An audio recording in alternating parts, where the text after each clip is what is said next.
డబ్బు, అనారోగ్యం, ఉద్యోగం, వ్యాపారం, అప్పులతో బాధపడుతున్నారా? మీకోసమే లాంచ్ యువర్ ఫ్యూచర్ ప్రోగ్రామ్. నమస్తే, welcome back to Suman TV. నేను మీ సంజయ్. ఈ రోజు మనతో పాటు ఉన్నారు తెలంగాణ హైకోర్టు అడ్వకేట్ వెంకట్ శెట్టి గారు. సార్తో మాట్లాడి కొన్ని విషయాలు తెలుసుకుందాం. నమస్తే సార్. నమస్తే సార్. సార్, మనం ఎక్కువగా వింటుంటాం ఈ కేసుల గురించి. పరువు నష్టం దావా, అసలు ఈ కేసుని ఎలాంటి సందర్భంలో ఫైల్ చేయొచ్చు? అసలు ఈ కేసు వేయడం వల్ల వచ్చే ఉపయోగాలు ఏంటంటారు? సో ఇక్కడ ఏదైతే పరువు నష్ట దావా అంటే మనం ఇంగ్లీష్ లో డిఫమేషన్ అని అంటాం అనమాట, రెగ్యులర్ ప్రాసెస్ లో. సో ఈ డిఫమేషన్ కేసు అనేది 2 types లో ఉంది.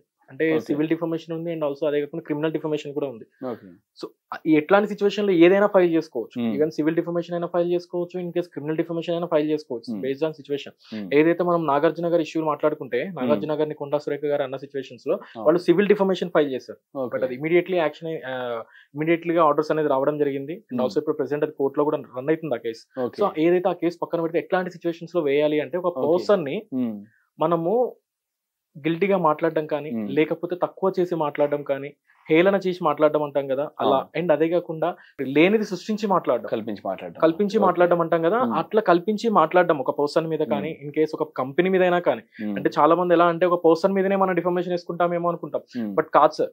ఏదైనా ఇన్ కేసు ఒక వాటర్ బాటిల్ ఉందనుకోండి, ఆ వాటర్ బాటిల్ బ్రాండ్ ని మనం యూజ్ చేసుకొని ఎన్నిట్లో మినరల్స్ తక్కువ ఉన్నాయి అండ్ అదే కాకుండా నాసిరకప్ వాటర్ కలుపుతున్నారు, సో నాసిరకప్ కెమికల్స్ కలుపుతున్నాం అని చెప్పి బాటిల్ మీద కానీ లేదా ఆ స్టిక్కరింగ్ ని కానీ, లేబుల్ మీద కానీ ఏమన్నా మనం గనక ఒక తక్కువ చేసి మాట్లాడినా కానీ, లేకపోతే ఉన్నది ఇందిట్లో తాగితే చచ్చిపోతారు అని చెప్పి ఏమన్నా కినక బయట ఒక న్యూస్ అనేది స్ప్రెడ్ చేసినా కానీ వాళ్ళ మీద డిఫమేషన్ కేసు ఫైల్ చేసుకోవచ్చు. బట్ ఓన్లీ పర్సన్ మీదనే కాదు, ఒక కంపెనీ మీదైనా.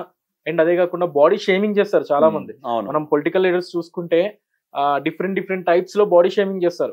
ఆంధ్రాలో చూసిన, తెలంగాణలో చూసుకున్న పొలిటికల్ లీడర్స్ ఎలా అంటే, ఒక అవతల పర్సన్ ని అంటే ఆపోజిట్ పార్టీని ఏమన్నా అనేటప్పుడు వాళ్ళ ఫ్యామిలీని తిట్టడం కానీ, లేకపోతే వాళ్ళ ఆకారాలని తిట్టడం కానీ మనం లాస్ట్ టైం కూడా చూసుంటాం. ఒక అసెంబ్లీలో కానీ మాట్లాడుతున్నప్పుడు వాళ్ళని బాడీ షేమింగ్ చేస్తూ తిట్టడం కానీ, ఇట్లాంటి సిచ్యువేషన్స్ లో మనం డిఫమేషన్ కేసు అనేది ఫైల్ చేసుకోవచ్చు. మనం రీసెంట్ గా చూసుకుంటే ఏదైతే మధ్యప్రదేశ్ లో ఒక కేసు అయింది. ఒక యూట్యూబర్ గోమోడీ రైడర్స్ అని చెప్పి ఒక మోడీని ఇన్సల్ట్ చేసినట్టు మాట్లాడాడు అనమాట. So Modi for the riders అని సంథింగ్ ఏదో ఇష్యూతో ఒక మోడీని క్రిటిసైజ్ చేస్తూ ఒక వీడియో అనేది రిలీజ్ చేశాడు. సో దాని మీద ఒక ఎంపీ కేసు ఫైల్ చేయడం జరిగింది. So almost 5 CR of defamation case అనేది ఫైల్ చేశాడు. అంటే 5 కోట్ల పరువు నష్ట దావా కేసు అనేది ఫైల్ చేశాడు. అండ్ అదే కాకుండా తన మీద ఓన్లీ ఇది ఒక్కటేనే కాదు, సో చాలా డిఫమేషన్ కేసెస్ అనేది కూడా ఉన్నాయి. సార్, ఈ డిఫర్మేషన్ కేసు ఇప్పుడు మోడీ గారు చూసుకుంటే 5 crores వరకు ఆయన దగ్గర నుంచి అడగడం జరిగింది అంటున్నారు. అసలు ఈ అమౌంట్ అనేది ఆయన బ్రాండ్ వాల్యూని బేస్ చేసి ఉంటుందా? ఏ విధంగా ఉంటుంది అసలు ఇది? సో ఇది ఏంటి అని అంటే, ఏదైతే ఆయన రెప్యుటేషన్ ని బట్టి అండ్ అదే కాకుండా కంపెనీ దాన్ని బట్టి, ఒక ఇన్ కేసు కంపెనీదే మనం మాట్లాడుకుంటే కంపెనీ రెప్యుటేషన్ ని బట్టి అండ్ పర్సన్ రెప్యుటేషన్ ని బట్టి అండ్ డిమాండ్ ని బట్టి అమౌంట్ అనేది ఏంది అని అంటే మన ఇష్టం వచ్చినట్లు అడగచ్చు. బట్ దాన్ని జ్యుడిషియల్ ఆఫీసర్ అంత అమౌంట్ ఏం మనకేం చేయడు. ఓన్లీ డిఫర్మేషన్ అనేది ఇట్లానే కాదు. ప్రెసెంట్ ఎలా అంటే, చాలా మనం 490 కేసెస్ చూసుకుంటే చాలా ఫాల్స్ కేసెస్ కూడా వస్తున్నాయి. అంటే వాళ్ళ పేరెంట్స్ ఎక్కడో ఉంటారు, వాళ్ళ మీద కూడా యాడ్ చేయడం అండ్ వాళ్ళు కూడా పనిష్మెంట్ లాగా వాళ్ళకి కూడా పనిష్మెంట్ ఇచ్చినట్లు వాళ్ళు అక్కడి నుంచి ప్రతి హియరింగ్ కి కోర్టుకి రావడం. ఇట్లాంటి సిచ్యువేషన్స్ లో ఎప్పుడైతే ఫైనల్ ఆర్డర్స్ వచ్చిన తర్వాత ఇట్స్ బేస్డ్ ఆన్ ఆర్డర్స్ ని బేస్ చేసుకొని ఒకవేళ అది గినక ప్రూవ్ అయింది అని అంటే ఓకే. ఇన్ కేసు అది ప్రూవ్ కాలే, వాళ్ళు ఏదైతే ఎలిగేషన్ ఇస్తారో అది ప్రూవ్ కాలేదు అంటే వాళ్ళ మీద డిఫమేషన్ కేసు కూడా ఫైల్ చేసుకోవచ్చు. ఓకే. అండ్ ఈ కేసెస్ లో ఎలాంటి సాక్ష్యాధారాలు సబ్మిట్ చేయాలంటారు? ఏ టైప్ ఆఫ్ వీడియోస్ కానీ ఇలాంటి ఏమైనా సాక్ష్యాధారాలుగా వర్తిస్తాయంటారా? సో ఇన్ కేసు ఒక పర్సన్ ని మనం ఏదైనా కూడా ఒక ఎవిడెన్స్ ని బేస్ చేసుకునే మనం మాట్లాడతాం. ఇన్ కేసు ఒక ప్రొడక్ట్ ని డిఫైమ్ చేస్తున్నా, ఏదైతే దాని రిలేటెడ్ బేస్ చేసుకొని, లేదా ఒక పర్సన్ ని తిట్టినట్లు గానీ, ఇదంతా ఎవిడెన్స్ ని గ్యాదర్ చేసుకొని, ఇన్ కేసు ఒకవేళ నువ్వు నేను మాట్లాడుతున్నప్పుడు నిన్నేమన్నా బాడీ షేమింగ్ చేసినా, నిన్నేమన్నా చేసినా, ఒకవేళ ప్రూఫ్ లేదు అని అంటే మన పక్కన ఉన్న పర్సన్స్ ఉంటారు, సో వాళ్ళని విట్నెస్ గా చేసి కూడా మనం కేసు ఫైల్ చేసుకోవచ్చు. ఓకే, ఆ విధంగా అంటారా? అండ్ సార్, ఇక్కడ చూసుకుంటే మీరు అన్నట్టు బ్రాండ్ వాల్యూ, ఒక రెప్యుటేషన్ ఉన్న వ్యక్తులు ఇలాంటి కేసెస్ ఫైల్ చేసుకోవచ్చు అంటున్నారు. ఒక సాధారణ వ్యక్తిపై ఇలాంటి దుర్భాషలు ఆడినా వాళ్ళు కూడా ఫైల్ చేసుకోవచ్చు అంటారు ఈ విధంగా? సాధారణ సిచ్యువేషన్స్ లో అంటే అది కూడా ఇట్స్ బేస్డ్ ఆన్ సిచ్యువేషన్స్. ఒక 10 మందిలో నించోబెట్టి, అరే నువ్వు నల్లగా ఉన్నావు, నీ బొజ్జెట్లో ఏలాడుతుంది, ఇట్లా గలీజ్ గా మాట్లాడిన సిచ్యువేషన్స్ లో అవసరమైతే వెళ్ళి బాడీ షేమింగ్ కేసు పెట్టుకోవచ్చు. బాడీ షేమింగ్ ఇలా చేస్తే మనం డిఫమేషన్ కేసు అనేది ఫైల్ చేసుకోవచ్చు. నార్మల్ గా నువ్వు నేను కలిసి కూర్చొని తిట్టుకోవడాలు ఇట్లాంటిది అనేది కామన్ థింగ్. అంటే ఒక ఫ్రెండ్షిప్ పరంగా కాకపోయినా మనం చూసుకుంటే బయట ఏదైనా చిన్న చిన్న సిచ్యువేషన్స్ లో గొడవలు అవుతుంటాయి చూసుకుంటే.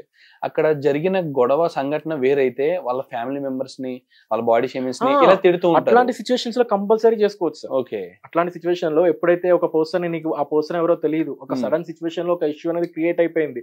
క్రియేట్ అయినప్పుడు అవతల పర్సన్ ని బాడీ షేమింగ్ చేసినా లేదా క్రిటిసైజ్ చేస్తున్నట్టు మాట్లాడుతున్నా కూడా నువ్వు వాళ్ళ మీద డిఫమేషన్ కేసు అనేది ఫైల్ చేసుకోవచ్చు. అండ్ అదే కాకుండా వాళ్ళ మీద ఒకవేళ ఈ పర్సన్ కి కొట్టడానికి వెళ్ళినా లేకపోతే ఇట్లాంటి సిచ్యువేషన్ లో వెళ్ళినా కూడా క్రిమినల్ ఇంటిమిడేషన్ కింద కూడా వాళ్ళ మీద కేసు ఫైల్ చేసుకోవచ్చు. ఓకే. అండ్ సార్ ఇక్కడ సంథింగ్ ఒక సెట్ ఆఫ్ అమౌంట్ అడిగాం అనుకుందాం, మన రెప్యుటేషన్ వాల్యూ తగ్గట్టుగానే ఒక 5 CR 10 CR అడిగాం అనుకుందాం. కోర్టు కూడా యాక్సెప్ట్ చేసి దాన్ని చెల్లించాల్సిందిగా సంథింగ్ అప్రూవ్ చేస్తే వాళ్ళు చెల్లించలేని పరిస్థితుల్లో ఏం సంథింగ్ కోర్టు ఏం చేస్తుంది అంటారు? సో ఫర్దర్ గా it's based on hour orders చూసుకొని మనం కావాలి అంటే అప్పీల్ కి వెళ్ళొచ్చు. అండ్ ఏదైతే మనం అమౌంట్ ఇష్యూ మాట్లాడుతున్నాం కదా, అమౌంట్ గురించి మాట్లాడుతున్నాం కదా, నేను ఒక 10 CR నేను యాడ్ చేసా అంటే అవతల పర్సన్ ఇచ్చే కెపాసిటీ ఉందా, ఓకే, అది కూడా చూస్తారు జ్యుడిషియల్ ఆఫీసర్. ఏదో 5 CR 10 CR అడగంగానే సరే అని చెప్పి శాంక్షన్ చేసి ఆర్డర్స్ వచ్చి నీకు పోయి అడుక్కోపో ఇట్లాంటి ముచ్చట్లు ఏమి ఉండవు. కోర్టులో ఎవ్రీథింగ్ అనేది ఎవిడెన్స్ అనేది చూసిన తర్వాత ఇట్స్ బేస్డ్ ఆన్ ట్రయల్ ని బేస్ చేసుకొని అసలు ఆ పర్సన్ అన్నాడా, అసలు ఎందుకు అన్నాడు, తన్ను ప్రవోక్ చేస్తే తినేమన్నా అన్నాడా, సో ఇవన్నీ చూస్తారనమాట.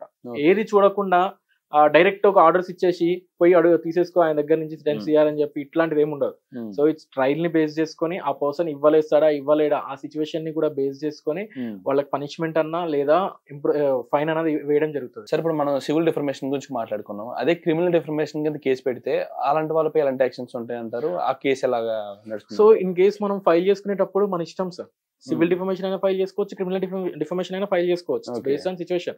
ఇన్ కేస్ కొన్ని సిచ్యువేషన్స్ లో ఏదైతే క్రిమినల్ డిఫర్మేషన్ యాక్సెప్ట్ చేయకుండా ఇమీడియట్లీ యాక్షన్ కోసం అని చెప్పి సివిల్ డిఫర్మేషన్ ఫైల్ చేసుకుంటున్నాం. బికాస్ ఎందుకు అని అంటే సివిల్ డిఫర్మేషన్ ఫైల్ చేస్తే కొంచెం ఇమీడియట్లీ లంచ్ మోషన్ లోనో అవుట్ ఆఫ్ ఆర్డర్ త్రూనో బేస్ చేసుకొని కొంచెం తొందరగా మూవ్ చేసుకోవచ్చు అని.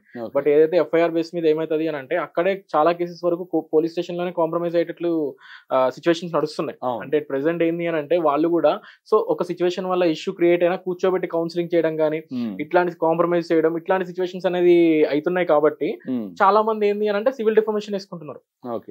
అదంతా పోలీస్ స్టేషన్ కి వెళ్ళి కంప్లైంట్ రైజ్ చేయలేక ఇదంతా సిచ్యువేషన్స్ వల్ల ఇదైతే ఏముందో ఒక అడ్వకేట్ తో మాలాంటి అడ్వకేట్లను కన్సల్ట్ అయ్యి సార్ ఇట్లా నన్ను ఇట్లా చేసిర్రు అని చెప్పి సో ఈ బేస్ చేసుకొని డిఫర్మేషన్ అనేది ఫైల్ చేసుకుంటున్నాను. Okay okay. And sir normal గా ఇదే తరహాలోని ఇప్పుడు మనం మాట్లాడి సంథింగ్ పరువు తీయడం కానీ నలుగురిలో మన అగౌరవపరచడం కానీ వాటి గురించి మాట్లాడుకున్నాం. ఇదే సిచ్యువేషన్ లో మనల్ని కొట్టి అగౌరవపరిచితే, మనపై చేయి చేసుకుని అగౌరవపరిచితే అదే విధంగా వర్తిస్తుంది అంటారు? సో నేను అదే చెప్పింది, అప్పుడు మనం క్రిమినల్ ఇంటిమిడేషన్ ఫైల్ చేసుకోవచ్చు. అండ్ అదే కాకుండా డిఫమేషన్ ఫైల్ చేసుకోవచ్చు. అండ్ BNS యాక్ట్ ప్రకారం what ever it's based on situation ని బట్టి ఎక్స్ట్రా ఏమైనా ఆఫెన్సెస్ యాడ్ చేయాలి అనుకుంటే ఆ ఆఫెన్సెస్ అనేది కూడా యాడ్ చేసుకోవచ్చు. అంటే ఇట్స్ బేస్డ్ ఆన్ సిచ్యువేషన్. ఇప్పుడు ఇన్ కేస్ తనకి రక్తం వచ్చేటట్లు కొట్టాము, బ్లడ్ బ్లీడ్ అయిపోతుంది, హాస్పిటల్కి వెళ్ళి జాయిన్ అయ్యాడు, ఇమీడియట్లీ హాస్పిటల్ నుంచి ఏదైతే బిల్స్ ఉంటాయో ఆ బిల్స్ తీసుకువెళ్ళేసి అంటే ఆల్రెడీ ఇట్లా కొట్టడం వల్ల ఇట్లా అయిపోయింది అని చెప్పి వాళ్ళ రిలేటివ్స్ అంటే వాళ్ళ ఎవరైతే ఉంటారో వాళ్ళ బ్రదర్ గానీ వాళ్ళ వైఫ్ గానీ వాళ్ళ అన్న గానీ ఎవరో ఒకళ్ళు వెళ్ళి కంప్లైంట్ రైజ్ చేసుకోవచ్చు. అండ్ అదే కాకుండా మనం పోలీస్ స్టేషన్ కి ఫోన్ చేసినా కూడా వీళ్ళు హాస్పిటల్లో ఉన్నప్పుడే వాళ్ళు వచ్చి ఆ రిపోర్ట్ అనేది కూడా తీసుకుంటారు. సో వాట్ ఎవర్ మన ఆ మూమెంట్ లో ఏంది అని అంటే ఏదైతే బిల్స్ ఇవన్నీ కనుక ప్రాపర్ ఎవిడెన్స్ అనేది మనం కోర్ట్ కి పోలీస్ స్టేషన్ కి సబ్మిట్ ఇచ్చేసినా కూడా ప్రాపర్ ఎవిడెన్స్ వాళ్ళకి చూపిస్తే కంపల్సరీ అటెంప్ట్ మర్డర్ కూడా ఛాన్సెస్ ఉన్నాయి. అటెంప్ట్ మర్డర్ కేసెస్ వేసే ఛాన్సెస్ కూడా. Exactly sir. ఈ కేసెస్ అన్ని ఫైలింగ్ ఎలా ఉందంటారు ఇండియా వైడ్ గా చూసుకుంటే? సో ఈ కేసెస్ అన్ని ఏంది అని అంటే ఆల్మోస్ట్ ఇప్పుడు ప్రెసెంట్ కేసెస్ రేషియో అనేది పెరిగిపోతుంది అనమాట, ఇంక్రీజ్ అయిపోతుంది. బికాస్ ఎందుకు అంటే మన పాపులేషన్ పెరుగుతున్నా కొద్దీ ఇట్లాంటి కేసెస్ కూడా పెరిగిపోతున్నాయి. Absolutely sir. Thank you very much sir.